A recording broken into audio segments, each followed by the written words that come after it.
السلام عليكم ورحمة الله تعالى وبركاته. كي دايرين؟ لاباس عليكم؟ أحوالكم طيبة؟ كنتمنى إن شاء الله تكونوا على خير ويلقاكم البودكاست ديال اليوم في أحوال جيدة إن شاء الله. إذا نبداو على بركة الله، ولكن قبل غادي نقول لك إلا ما كنتيش مشتركة في القناة اشتركي في القناة، هذه هي المناسبة، وما تنسايش تبارطاجي لاشين مع العيالات اللي كتعرفي باش تعم الفائدة، واللي ديجا مشتركين تنقول لكم كما العادة مرحبا بكم في بودكاست جديد. كنتمنى إن شاء الله ينال الإعجاب ديالكم. موضوع ديال اليوم مهم كما العادة، علاش؟ حيت غنهضر على واحد الموضوع فعلا بزاف ديال الناس تيعانيو، ماشي غير العيالات، ماشي غير البنات، ماشي غير كلشي حتى الرجال، كلشي تيعاني منه. الاغلبيه هو ديال الرهاب الاجتماعي ولا الخجل الاجتماعي. ما تنهضروش على ديك الحشمه الزوينه، الحياء، حيت كاين الخجل وكاين الحياء. الحياء راه شي حاجه زوينه، الحياء راه شعبه من شعب الايمان. الحياء راه زوين، ولكن هضرنا على ديك الحشمه، انك كتحشمي من الناس، لا الا هضرتي خايفه يقولوا عليك، لا فهمتي؟ يعني الا تحطيتي في شي موقف ما كتاخديش راحتك في الهضره. هذا هو الموضوع ديال اليوم ان شاء الله. الا كنتي مهتمه خليك معايا حتى الاخر. مرحبا بك. وقبل ما نبدا غادي نعاود لكم واحد القصه ديال واحد السيده انا قريتها في مواقع التواصل الاجتماعي، كتهضر عندها مشكل ديال الرهاب الاجتماعي. هي سيده ما شاء الله راه قاريه، وصلت لافاك وجلست في الدار، صافي تزوجات، ما قدرتش انها تخدم ولا تدفع لي سي في ديالها باش تخدم ولا تدوز لي كونكور باش تخدم، غير حيت عندها هذا الرهاب الاجتماعي ديما من صغرها. جاب الله تزوجت، تقدم ليها شخص وتزوجت. فاش تزوجت كانت ما كتخرجش من الدار الا خرجها راجلها، اي حاجه باغا تجيبها حتى من اللوازم الشخصيه ديالها الا ما خرجش معها راجلها ما كتخرج بصفه نهائيه. ايوا مشات الايام، نهار على نهار، عام على عام، حتى قدر الله انها تحمل. فاش حملات زدت عندها البنيه، ايوا بقات السيده على نفس الحال، ديما داك المشكل، ما كتقدرش انها تخرج بوحديتها، ما كتخرج انها تندمج مع الناس، ما كتخرج انها تمشي تقضى اي حاجه خاصه، كتسنى راجلها حتى يجي من الخدمه، وراجلها كيخدم من الصباح حتى الليل. يعني داكشي اللي غادي، داك الغرض اللي غتقضيه ولا شي حاجه خاصه غتسنى، واخا تكون مهمه كتسنى راجلها حتى الليل. عادي يمشي معها راجلها تقضي الاغراض ديالها، حتى الا غتخرجها كتخرج عندها وليدات صغار في الدار، ما كتقدرش انها تخرج معاهم، تخرجهم للطبيعه ولا تخرجهم للجريده هكا يتمشاو ويجريو. كان عندها مشكل وفوبيا من الناس، ما كتقدرش انها تندمج بصفه نهائيه. وقالت لك كان الامر عادي في بدايه الزواج، والوليدات وليداتها مازال صغار، ولكن فاش وليداتها كبروا والراجل بحال الا حسات به بدا كيعيا، تيقول ليها لا ما يمكنش، تيبين ليها. هنا فاش زادت مرضات تيبين ليها باللي لا انت خصك تخرجي، حتى ولا تيقارنها بعيالات اخرين، تيقول ليها راه شوف مرت صاحبي راه كتمشي تقضي اغراضها بوحدها، كتمشي تخرج وليداتها، كتمشي ما كتسناش راجلها حتى يجي عاد يقضي ليها اغراض ديالها هي. يعني هذا راه مرض. قالت لك ما خليت عند من مشيت كاع الاطباء النفسانيين، والاطباء النفسانيين على ذكرهم راه كتمشي عندهم راه حصه وحده بزباله الفلوس. يعني راه ماشي غير اجي وسيري عند الطبيب النفساني، خص تكون عندك حتى الامكانيه الماديه. قالت لك هي عندها هذه الامكانيه الماديه، ولكن ترهقات، ما لقات حتى شي حل، كتمشي عند شي واحد ما كيديروا معاها حتى شي حاجه. غير باش تعرفي اي مشكل كان عندك ولو تمشي عند اطباء العالم، الا ما كانش بدايه التغيير منك انتي كوني اكيده راه ما غاديش حتى شي طبيب ما غينفعكش. يعني ما تقوليش باللي عندك شي مشكل، ماشي بالضروره هذا المشكل ديال الرهاب الاجتماعي ولا ديال الخجل، اي مشكل كان عندك الا ما خديتي انتيا خديتي المبادره بينك وبين نفسك انك غادي تبدلي ولا غادي تغيري امور خايبين فيك، راه واخا تمشي كما قلت لكم عند ما عرفت شكون، ما غاديش يخرجك من داك المشكل اللي فيه الا بالاراده ديالك انت. قالت لك السيده كتعاود، قالت لك انا ما قدرتش انني نخرج من هذا، حتى ولا راجلها كيتشكى منها، ديجا ذكرتها كيتشكى منها وما لقاتش الحل، عاد بدات لونسات هذا الشيء في مواقع التواصل الاجتماعي باش زعما يعطيوها الحل. اذا هذا الشيء اللي خلاني انني نهضر على هذا الموضوع، وراه بزاف ديال العيالات كيعانيو من هذا المشكل هذا.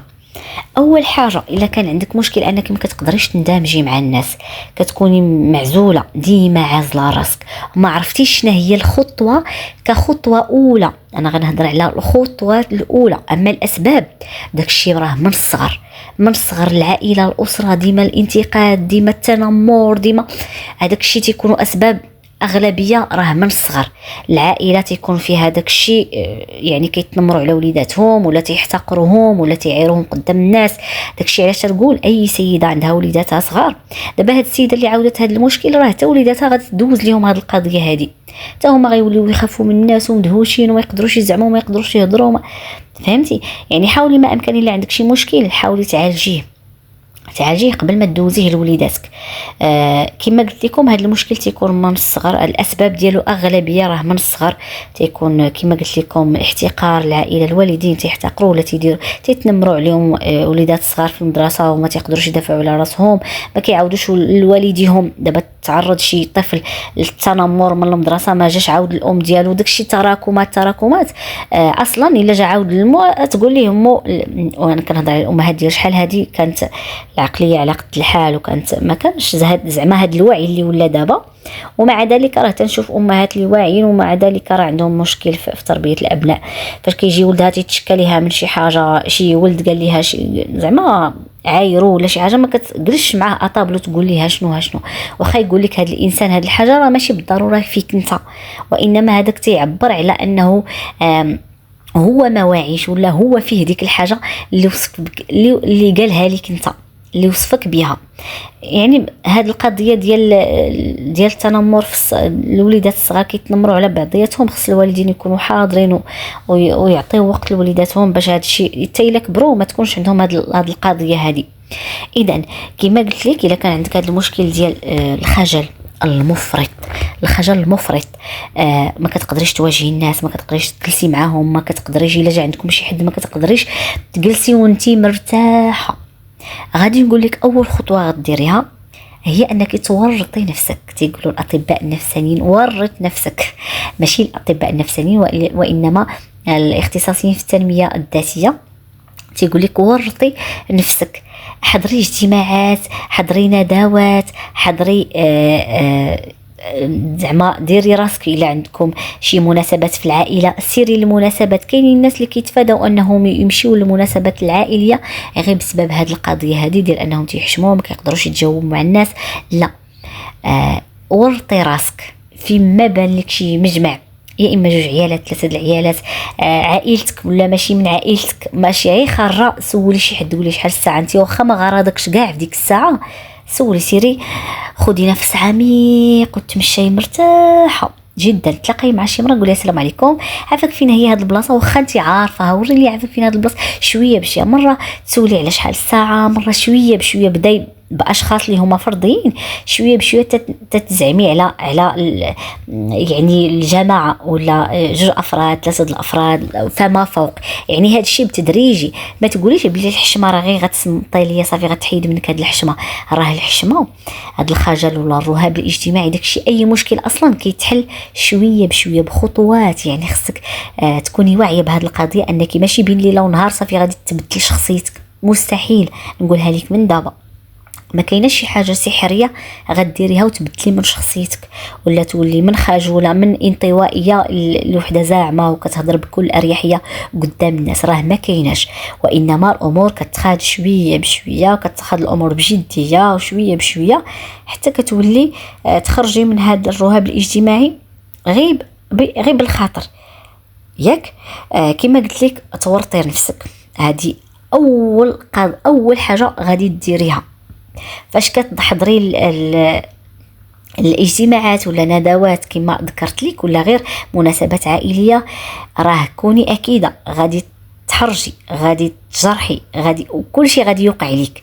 مره غتسمعي شي كلمه يقول لك شي كلمه ما غتقدرش تصرت ليك، ولا تقولي اويلي، ولا تقولي شي كلمه انت تقولي اويلي هذا الشيء قلت كلشي تيشوف فيها. شي حاجه طبيعيه هذا الشيء، باش غتعلمي شويه بشويه غتعلمي. هذا قال كلمه، هذه قالت كلمه، انت قلتي كلمه ماشي في محلها، غتولي تفكري ويلي شنو قلت، لا ما كانش خصني نقول هذه، لا.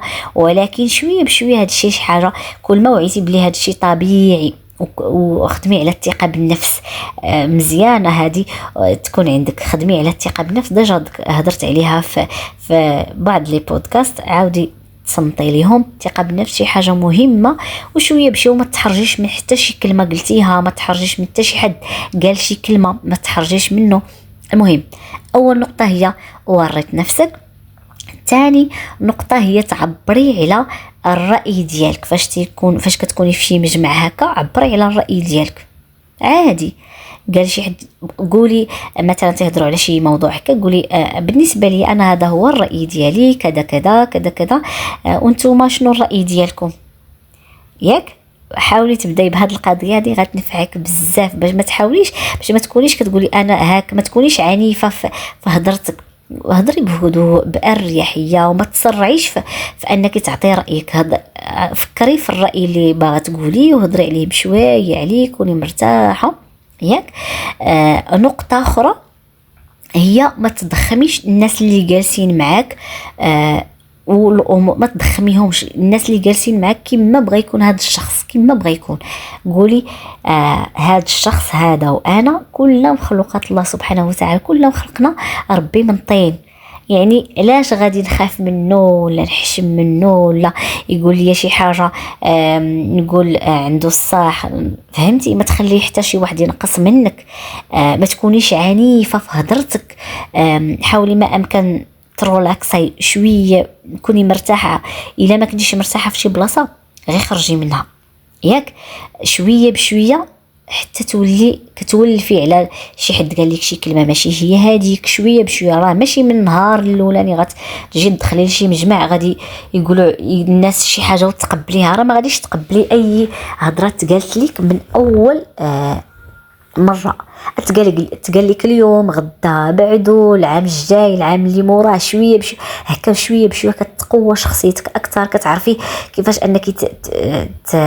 كيفاش انك عفوا تهضري مع الناس، كيفاش انك تعبري على الراي ديالك، كيفاش انك تقبلي الاراء ديال الناس. واي واحد قال لك شي حاجه كتقولي هذاك غير راي ديالو، هو مجرد راي ماشي بالضروره الحقيقه. يعني كل ما وعيتي بهاد الامور هذه غتكوني يعني غتخلصي من هذه القضيه ديال انه يكون عندك الرهاب الاجتماعي وكتفاداي ولا كتنعزلي على الناس. حاجه اخرى هو الجهل، هو اهم اسباب الخجل. الا كنتي يعني ما كنتيش من الناس اللي تيبحثوا تيقراو، ما كان شي موضوع الساعه كما تنقولوا كتعرفي عليه بزاف ديال الامور، باش تيلا تحطيتي في شي موقف تعرفي تهضري. يعني ديما كوني مواضيع الساعه تكون عندك، تكوني كتهضري فيها، كتعرفي تناقشي فيها، فهمتي؟ هاد القضيه ايضا غادي تنفعك بزاف. وما تسرعيش بالنتيجه كما ذكرت لك. ما تسرعيش، ما تقوليش راه صافي اليوم غادي غنخرج غنسول هذه شحال الساعه، وغنسول هذه فين جات هذه البلاصه هذه، فهمتي؟ صافي غنولي زعما وغادي، راه ما يمكنش. سبحان الله.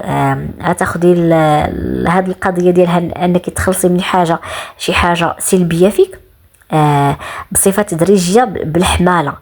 النمو ديال الجنين تيكون عبر مراحل، تيكون عبر مراحل حتى تتقبلي اي حاجه خايبه فيك، انك غتمري عبر مراحل عاد تولي تخلصي من ديك الحاجه السلبيه اللي فيك. كما ذكرت لك الجنين عبر مراحل 9 أشهر. سبحان الله، عاد يخرج داك الجنين، تكون كاع الاجزاء ديال الجسم ديالو، عاد تخرج الوجود. كذلك الوليد الصغير فاش كيكون كيتمشى فاش تيكون بيبي ما كيتمشاش، ما كيجيش النهار الاولاني تيخرج كيتمشى وكيجري. بشويه بشويه تيحبو، شويه كيشد في الطابله، شويه تيشد في الحيط، شويه تيبقى غير يفركر برجليه. شويه كنديرو في هذيك الكريريسه ديالو باش يتمشى يتعود على المشيه. يعني عبر مراحل عاد كيتمشى. الهضره نفس الشيء بالنسبه للبيبي، حتى هي كبقى يتصنت شحال من شهر هو كيبقى يتصنت فين انت كتسرح الهضره لوليدات الصغار عامين وانتي باغا بين ليله ونهار تبدل شخصيتك، راه ما يمكنش. اي عيب فيك، اي عيب فيك كتخدمي عليه شويه بشويه. وكما قلت لك ورطي نفسك، يعني ما تنعزليش بصفه نهائيه في هذا الوقت اللي حنا فيه. الرهاب الاجتماعي ولا الخجل الاجتماعي شي حاجه خايبه بزاف. حاولي ما امكن الا كنتي كتعاني منه، حاولي ما امكن تصنتي لي بودكاست يهضروا على كيفاش انك تخلصي من هذه القضيه. وإلا درتي غير هذه الخطوات اللي ذكرت لك، كوني اكيده شهر غتلاحظي تطور في شخصيتك وفي طريقه هضرتك مع الناس، كيفاش انك كتجلسي مرتاحه ما خايفه من حتى شي حد اللي بغى يقول شي حاجه يقولها، كتكوني مرتاحه حتى في داكشي اللي كتقولي وانتي مرتاحه. يعني عادي، راه كوني اكيده اننا حنا راه عادي اننا نغلطوا. غتغلطي اليوم وغدا وبعد شويه بشويه، حيت فاش كنغلطوا هي فاش كنتعلموا. الا قلتي انتيا باغا تجلسي مع الناس ما تغلطي ما والو، تبقاي تقولي غير داكشي الزوين والايجابي، ما تغلطي في حتى شي حاجه، غتكوني اكيده انك غتغلطي وما غتعلميش من الغلط ديالك. ولكن الا كنتي واعيه ان اي غلط درتيه كتعلمي منه، هنا غتوصلي بعيد، غتمشي بعيد ان شاء الله. الا كانوا عندكم شي تساؤلات على هذا الموضوع خليهم لي تعليقات. حتى لهنا غنكون ساليت البودكاست ديال اليوم. كنتمنى ان شاء الله ينال الاعجاب ديالكم، حتى نتلاقاو في لي بودكاست الجايين ان شاء الله. وما تنسايش تشاركي القناه مع العيالات اللي كتعرفي باش تعم الفائده. نخليكم في راحه الله. السلام عليكم ورحمه الله وبركاته.